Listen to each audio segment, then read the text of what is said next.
Il y a des avertissements de smog dus à la fumée des feux de forêt en vigueur sur plusieurs régions du Québec en ce moment. La fumée qui est entre autres causée par ce feu de tourbe dans la région de Kamouraska. Je retrouve pour en parler le docteur Paul Poirier. Il est cardiologue à l'Institut universitaire de cardiologie et de pneumologie de Québec. Bonjour, docteur Poirier.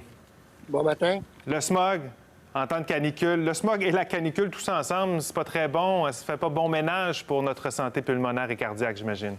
Non, ça tue. Si on regarde la pollution atmosphérique, dépendant des études, ça augmente de 5 à 10 les maladies cardiovasculaires. Donc, on parle de décès cardiovasculaires, on parle d'infarctus et d'AVC. Et ça, dans les pays, on a publié ça cette année, dans les pays à très haut revenu, c'est plus des feux. Comme ça, vous pouvez voir, mais dans les pays à faible revenu, mais les gens font la cuisson avec du charbon de bois ou avec du bois. Et c'est dans la maisonnée, cette pollution-là. Et c'est à tous les jours. Alors, vous comprenez que ça, c'est pas bénin.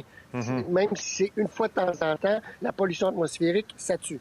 Bon, nous, ce sera passager. Espérons là, que ça ne durera pas trop longtemps. Mais qui sont les personnes les plus à risque en ce moment? Bien, les patients qui vont le plus le sentir, c'est les patients pulmonaires. Les fameux MPOC, les fameux asthmatiques, ces gens-là vont le ressentir beaucoup parce qu'ils sont précaires au niveau pulmonaire. Les gens âgés aussi. Les gens âgés d'aujourd'hui, c'est les fumeurs des années 70. Donc, c'est des patients qui sont souvent emphysémateux. Donc, ces gens-là vont le sentir beaucoup. Et les gens qui ont des problèmes cardiovasculaires, qui ont déjà fait des infarctus et qui sont insuffisants cardiaques, c'est les gens qui vont beaucoup plus en souffrir. Quelles précautions à prendre? Précautions à prendre. Là, aujourd'hui, je ne sais pas où vous êtes, mais nous, il fait plus bleu, mais hier, c'était vraiment étouffant. Alors, il faut vraiment ne pas faire d'activité physique de façon importante pour pas solliciter le système cardio-respiratoire puis attendre que ça passe. Mais écoutez, si la pollution, avec la pandémie, on a vécu des belles poussées au niveau de la récupération de la planète au niveau de la pollution, mais ça va revenir. Et il faut absolument faire attention, surtout avec les chaleurs, rester à la fraîche, essayer de ne pas faire d'activité physique de façon intensive. Là, vous allez me dire, pendant le défi Pierre Lavoie, c'est difficile, mais ça, c'est une autre chose. Mais ceux-là, sortir aujourd'hui à midi, en plein soleil, à 35 d'humidité, c'est pas une bonne idée. Bon, quels sont les signes chez ces gens qui pourraient avoir des conditions là, plus précaires? Là? Quels sont les signes médicaux qui nous disent qu'il faut aller consulter un médecin, se rendre à l'hôpital? Ils vont avoir une gêne respiratoire, donc ils vont avoir de la difficulté à respirer.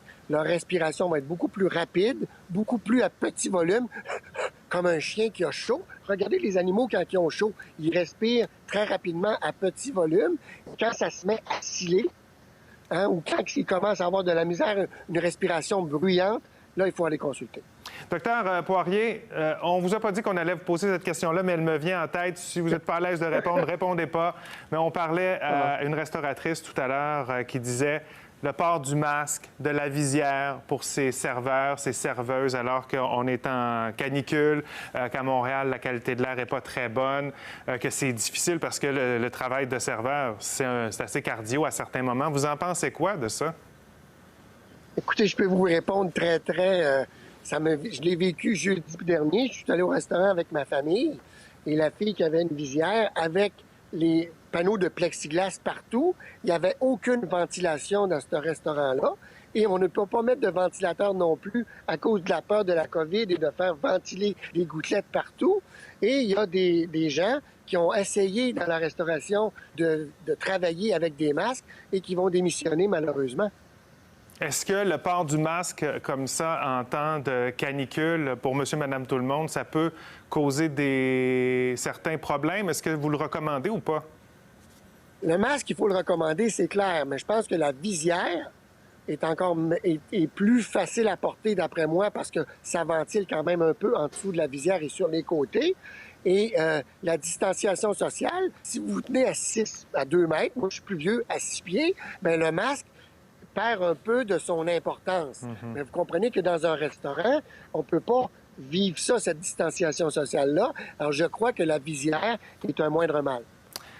Docteur Paul Poirier, cardiologue à l'Institut universitaire de cardiologie et de pneumologie de Québec, merci beaucoup d'avoir été avec nous. Précaution donc à prendre en ces temps de canicule et de smog également. Merci beaucoup. Merci, bonne journée, bonne fête des pères. Au revoir, à vous également.